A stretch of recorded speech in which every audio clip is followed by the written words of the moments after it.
Amma ba'd. Yang terhormat Alina Guru Ustaz selaku dosen pengampu dalam lembaga tafsir ayat 6. Kemudian teman-teman saudara ibu yang kirim kesempatan, insyaallah. Sebelumnya kita mengucapkan alhamdulillah karena Allah mempertemukan kita pada presentasi perdana pada hari ini. Kemudian Allahumma sholli ala sayyidina Muhammad tetap tercurah kepada Rasulullah SAW. Jadi pembahasan saya itu mengenai menutup aurat. Jadi sebenarnya tidak jauh beda dengan pembahasan persoalan jilbab. Tapi saya tidak membahas persoalan jilbab, tapi saya membahas persoalan aurat. Sebelum saya berdiri untuk menjelaskan dalam menutup aurat itu menurut dari mazhab yang 4 itu berbeda. Ada yang mengatakan tidak wajib, ada yang mengatakan wajib, ada juga yang tidak mengatakan tidak wajib dan wajib, tapi mengatakan sunnah untuk mengulurkan jilbabnya. Karena konteks ayat yang meminta persoalan Al-Ahzab ayat 59. Jadi saya berdiri dulu, saya akan membacakan ayatnya. A'udzubillahi minasyaitonirrajim. Bismillahirrahmanirrahim. Ya ayyuhan nabiyyu qul li azwajika wa banatika wa nisa'il mu'minina yudnina 'alayhinna min jalabibihinna dzalika adna an yu'rafna fala yu'zain wa kana Allahu ghafurur rahim. Karena dikatakan dalam pembahasan presentasi ada yang disebut dengan terjemahan perkara untuk memahami makna daripada ayat kita. Ya ayyuhan nabiyyu, wahai para nabi. Jadi ini ayat dikhususkan untuk perintah kepada nabi. Nabi siapa yang dimaksud di sini? Ulama tafsir mengatakan nabi yang dimaksud di sini adalah Rasulullah SAW. Kata Allah, kul itu ada fil amar, artinya katakanlah, sampaikanlah, berarti li azwajika kepada istri-istrimu, kemudian wa banatika anak-anakmu, wa nisa'il mu'minin. Wanita mukmin ini ada ulama tafsir mengatakan ada dua. Yang pertama ada yang mengatakan istri-istri, ada juga yang mengatakan wanita-wanita. Jadi wanita mukmin dalam konteks Al-Quran terjemahan bahasa sekarang itu diartikan istri-istri orang yang beriman, istri-istrinya orang mukmin. Tapi ulama tafsir yang lain mengatakan tidak, karena Al-Quran adalah sifatnya global, jadi tidak terkhusus kepada istri-istri aja. Nah, tapi kepada wanita-wanita yang masuk dalam golongan orang yang beriman. Katakanlah kata Allah, yudnina 'alaihinna. Yudnina ini agar kiranya mengulurkan, bukan memakai. Jadi perintah dalam Al-Ahzab mengatakan mengulurkan, berarti konteksnya sudah ada jilbab yang dipakai oleh sama sekarang, tapi belum diulurkan, artinya belum dipanjangkan, belum dikasih turun itu jilbab. Min jalabibihinna, dari jilbab mereka. Hinna ini menunjukkan untuk wanita-wanita. Zalika adna, maka dari itu, siapa dari itu? Ini kembali kepada jalabibihinna. Adna ini agar kiranya mereka lebih mudah. Adna itu diartikan mudah. Tapi kalau dalam konteks pasar, adna itu berasal dari kata dana, yang artinya dekat. Zalika adna ayyurafna fala yu'zain. Jadi dua tujuan yang diturunkan Allah mengenai perintah jalabibihinna. Yang pertama ayyurafna, agar mereka mudah dikenali. Wanita-wanita pada zaman Rasulullah, istri-istri orang mukmin, ketika menggunakan konteks ayat ayyurafna, maka ayat jilbab itu, kata dalam tafsir Al-Hakam mengatakan, tafsirnya Hamka mengatakan Al-Ahzab ayat 59 itu disebut dengan ayat hijab, sehingga orang yang berhijab itu mudah dikenali ayyurafna fala yu'zain.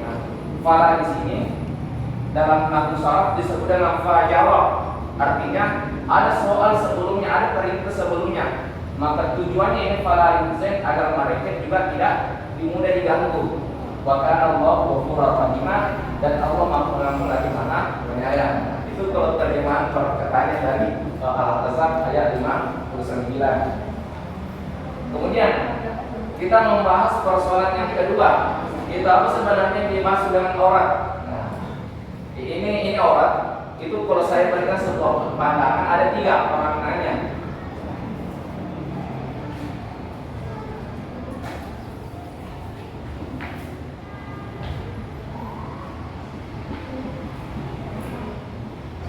Yang pertama, ada pandangan ini KBBI.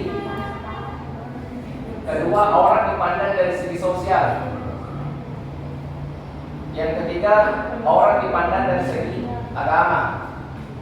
Jadi banyak orang sekarang mengatakan begini, ketika perempuan yang menggunakan kemeja sampai 3/4 seperti saya, dia mengatakan tidak menutup aurat. Padahal sebenarnya aurat harus dibedakan. Ada aurat dari pandangan sosial, ada aurat dari pandangan ibadah sholat. Pemikiran kita sampai sekarang, aurat dalam sholat itu ditarik dalam kehidupan sosial. Sehingga banyak orang menyamaratakan semua pengertiannya aurat, padahal itu berbeda. Kalau kita memandang dari KBBI, aurat itu sesuatu yang tidak bisa dilihat. Aurat itu adalah batasan, itu kalau menurut KBBI secara bahasa. Sedangkan aurat menurut pandangan sosial itu berbeda. Bisa jadi menyesuaikan dengan kondisi dan tradisi. Misalkan begini kawan-kawan, orang yang di Papua yang cuma menutup bagian dadanya dan bagian kemaluannya itu adalah tradisi. Dan pandangan kita, apakah orang Papua itu menutup aurat atau tidak? Kenapa tidak?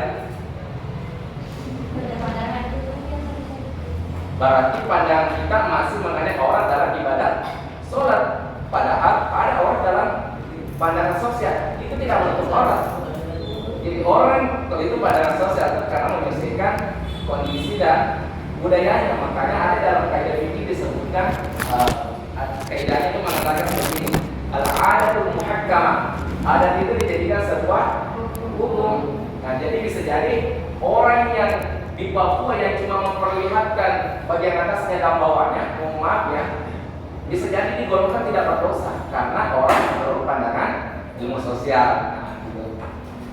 Ketiga, orang menurut pandangan agama. Nah, inilah yang berbeda. Kalau menurut pandangan agama itu saya mengambil kepada 4 mazhab. Yang pertama, mazhabnya Imam Malik. Mazhabnya Imam Malik memandang persoalan batasan-batasan orang itu ada 3. Memandang batasan-batasan orang itu ada 3. Yang pertama, Imam Malik mengatakan wajib untuk orang kecuali yang biasa nampak. Apa yang biasa nampak? Muka, wajhun, dan yadun, dan telapak tangan. Jadi yang dimaksud telapak tangan ini yang putih. Jadi kalau muncul ya, nah itu berdosa karena bukan orang. Nah itu. Kalau mazhabnya Imam Malik. Tapi yang kedua, pendapatnya juga Imam Malik mengatakan bahwa tidak wajib. Jadi menutup aurat itu tidak wajib. Tapi yang wajib itu diturunkan kepada laki-laki, ada kiranya untuk menutup pandangannya.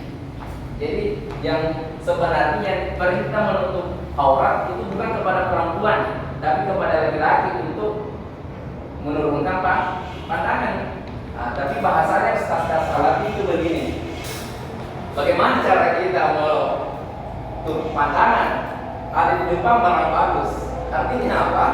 Kalau tidak ada yang rasa empati bagi mata pandangan kita laki-laki itu tidak bisa kita melihat. Tapi ketika ada perempuan yang bisa dikatakan membuka aurat, pasti mata kita tertuju di situ. Karena kenapa? Ada rasa empati, ada rasa syahwat yang ada di dalam diri. Kemudian Imam Malik yang ketiga, saya hampir ketawa mengenai pendapat yang ketiga. Imam Malik itu membedakan auratnya perempuan cantik dan tidak cantik. Ya. Jadi ada auratnya orang cantik dan tidak cantik. Kenapa kira-kira Imam Malik berpendapat seperti itu? Membedakan antara auratnya laki-laki perempuan cantik dan tidak cantik. Jawabannya itu kayak gitu guys. Contohnya begini. Saya tidak ingin meniru pandangan teman-teman ya. Ada perempuan yang tidak cantik, ya, hitam, penuh jerawat, mukanya acak-acakan dan sebagainya, tidak pernah mandi, kayak Sina, ya. Sehingga ketika kita memandang dia perempuan yang tidak cantik itu biar pakai sepatu yang harga 1 juta, itu tidak ada rasa syahwat kita sekali lagi. Karena kita memandang cantiknya, tapi kalau perempuan yang cantik, dia pakai sandal sewal loh 10.000 cantik itu sandal sewal karena orang cantik yang pakai. Kelihatan betis, bosan betis ini kelihatan, ini syahwat tak. Tapi kalau orang tidak cantik, dia apanya kelihatan tak ada. Karena kenapa? Imam Malik berpendapat ini sesuai dengan pandangan manusia. Jadi tiga pendapat Imam Malik bahwa orang itu ada wajib, ada tidak wajib, ada juga membedakan antara perempuan cantik dan tidak cantik. Artinya apa? Imam Malik sebenarnya tidak mandang fisik, tapi Imam Malik ingin memberikan sebuah paham bahwasanya perbedaan perempuan cantik dan tidak cantik itu sangat beda. Nah itu. Kemudian mazhabnya Imam Syafi'i itu mengatakan wajib, kecuali yang senampak sependapat dengan ulama Hanafi.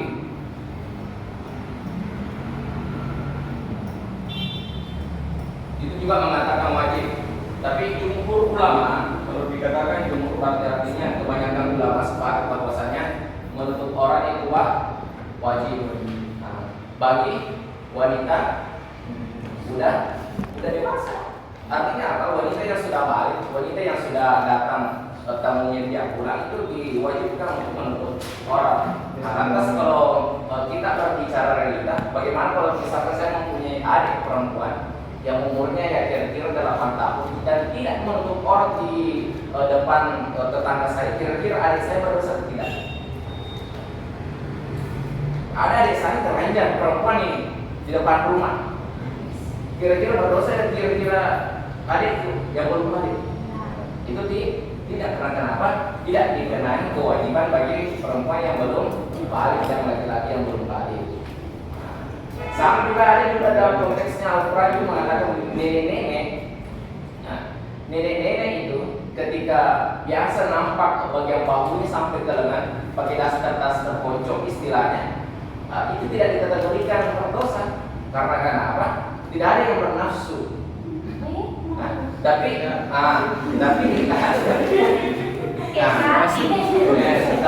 bagi seumurannya teman sebayanya pernah ketika melihat masyarakat. Nah, makanya Imam Syafi'i itu membagi dua, ada qaulul qadim, ada qaulul jadidnya Imam Syafi'i.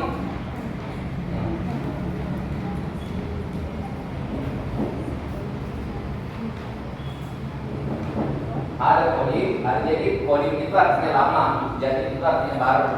Misalkan begini, Imam Syafi'i pernah berpendapat seperti ini. Perempuan yang bersentuhan yang bukan mahram kepada laki-laki itu batal wudhu, syahwat atau tidak syahwat itu tetap batal wudhu, kecuali nenek-nenek dan kakek-kakek. Karena kenapa? Imam Syafi'i itu tinggalnya di Irak, tidak pernah melihat kakek-kakek dan nenek-nenek berhubungan. Dan ketika Imam Syafi'i pindah ke London di daerah Pakistan, dia suatu saat melihat ada kakek-kakek dan nenek-nenek bermasalahan berdua. Nah, sehingga Imam Syafi'i mengatakan, saya ingin berubah pendapat bahwasanya ketika siapapun yang bersentuhan kulit kakek-kakek dan nenek-nenek tetap batal wudhu. Syahwat tidak syahwat. Jadi itu yang dimaksud dengan pendapatnya ulama-ulama persoalan aurat. Jadi aurat itu wajib ditutup, laki-laki dan perempuan. Laki-laki itu batasannya pusat sampai lutut. Tapi ada juga yang mengatakan begini, misalkan kalau sholat simpel ya, cuma pakai sarung, cuma menutup sampai sini dan sampai di bawah lutut sedikit, apakah sah? Sholat itu sah. Tapi pembahasannya dalam pembahasan adab itu tidak takzim kepada Allah, tidak menghormati ibadahnya kepada Allah. Nah, jadi itulah persoalan saya mengenai menutup aurat. Dan terakhir mengenai asbabun nuzulnya ini ayat. Jadi asbabun nuzulnya ini ayat ada 3. Yang pertama, ada istrinya Nabi yang bernama Sayyidah Saudah. Saudah itu bahasa Arab artinya hitam. Mau ini ada hitam kayak sekitar hitam pula. Akan tetapi Sayyidah Saudah pernah keluar rumah tengah malam karena serumah dengan Aisyah. ketika waktu keluar rumah itu Sayyidah Saudah, ada laki-laki yang melihatnya karena pakai jilbab. Dan ingat, kata kuncinya begini, wanita hamba sahaya di zaman Rasulullah itu menggunakan jilbab dan mengulurkan pakaiannya, sedangkan istri-istri Nabi itu tidak. Jadi mudah bagi laki-laki membedakan mana istri Nabi, mana wanita hamba sahaya. Tapi pakaian hamba sahaya dengan pakaiannya Sayyidah Saudah atau istrinya Nabi itu sama-sama. Sehingga ketika keluar rumah, ada orang yang melihatnya, wahai Saudah, demi Allah, aku tetap mengenalmu walaupun kamu memakai pakaian apapun yang tertutup. Artinya apa? Betullah kata Allah bahwa orang yang berhijab itu mudah dikenali, sehingga Umar membuktikannya adana ayu warafna, mudah dikenali. Kemudian yang kedua, ada wanita-wanita muslimat, wanisa'il mukminin. Nah, ini tidak dikatakan bagian daripada istri-istri Nabi. Istri-istrinya orang mukmin pada waktu itu keluar rumah untuk buang hajat. Akan tetapi ada pula juga ini istilahnya melakukan sebuah perbuatan pelecehan lagi istilah bahasanya. Namun akan tetapi semua para istri-istri Nabi mengadu kepada Nabi, ya Nabi, saya pernah waktu keluar, akan tetapi ada laki-laki muslim yang ingin menjahiti itu, ada laki-laki yang ingin melecehkan diri yang berharga ini. Apa kata Nabi? Panggilkan kepada saya. Sehingga dipanggil, kata Nabi, janganlah engkau ganggu ini. Sehingga turunlah makna yang kedua, yaitu fala itu antara mereka tidak diganggu. Nah, jadi Nabi melarangnya untuk mengganggu orang-orang yang menggunakan jilbab. Nah, jadi begitu. Artinya apa? Nabi ingin membedakan orang yang berjilbab dan orang yang tidak berjilbab lebih cepat mudah diganggu perempuan yang tidak menggunakan jilbab dibandingkan yang menggunakan jilbab. Tapi konteksnya sama sekarang itu berbeda. Karena kenapa? Ada pula laki-laki ketika melihat seorang wanita yang bercadar, lebih syahwatnya lebih besar dibandingkan ketika melihat seorang pelacur yang berjalan di pinggir jalan. Artinya apa? Laki-laki tidak bisa membedakan syahwatnya perempuan yang bercadar atau tidak bercadar, atau hijab tidak berhijab. Artinya apa? Sama. Tapi ada juga laki-laki begitu, lebih bersyahwat ketika melihat perempuan yang bercadar atau berhijab. Karena apa? Rasa penasarannya, rasa empatiknya tinggi dibandingkan perempuan yang buka-bukaan. Mungkin ini yang saya sempat sampaikan. Itulah sebuah muncul daripada Quran Al-Azhar. Sebenarnya banyak ayat tentang hijab ini, cuma indikator yang diberikan kepada saya itu persoalan ini. Saya kembalikan kepada Usmanku, moderator. Terima kasih. Baiklah, itu tadi materi yang beberapa kepada teman-teman yang ingin bertanya, saya persilakan. Baik, saya persilakan. Jadi terkait tentang orang bagaimana dan gimana tentang orang gitu, ada yang jadi banyak kejadian orang gila yang diproses sampai hari Banyak. Pak. Jadi lantas kita harus tidak dia menurut orang kalau misalnya dia tidak karena syahwat dan laki-laki kita karena ada beberapa kejadian sekarang bahkan nenek yang berdosa dan sebagainya, anak muda sekarang luar biasa. Jadi menurut saya siapapun itu, sejauh apapun itu, mau di gabung buka atau bagaimana, hitam begitu dan lain sebagainya, kita pernah sebagai orang baru karena si laki-lakinya tidak tahu manusia ini berbeda-beda, berbeda-beda sebetulnya tentang itu kok. Jadi sekiranya harus jadi menurut saya menurut orang. Kalau saya tanya, kalau masak si orang gila sama orang yang waras, kira-kira siapa yang salah? Orang yang waras. Orang waras. Iya. Akhirnya kan begitu jengungin. Begitu nih kakak jawabannya. Iya. Ya. Paham? Tapi kan biasa ada orang bilang yang memang tidak ada satu peser pun pakaian dalam tubuhnya telanjang. Di situ ini terkadang lagi saya tidak mungkin kalau orang saya tahu. Terus kira-kira orang gila ini punya kewajiban tidak untuk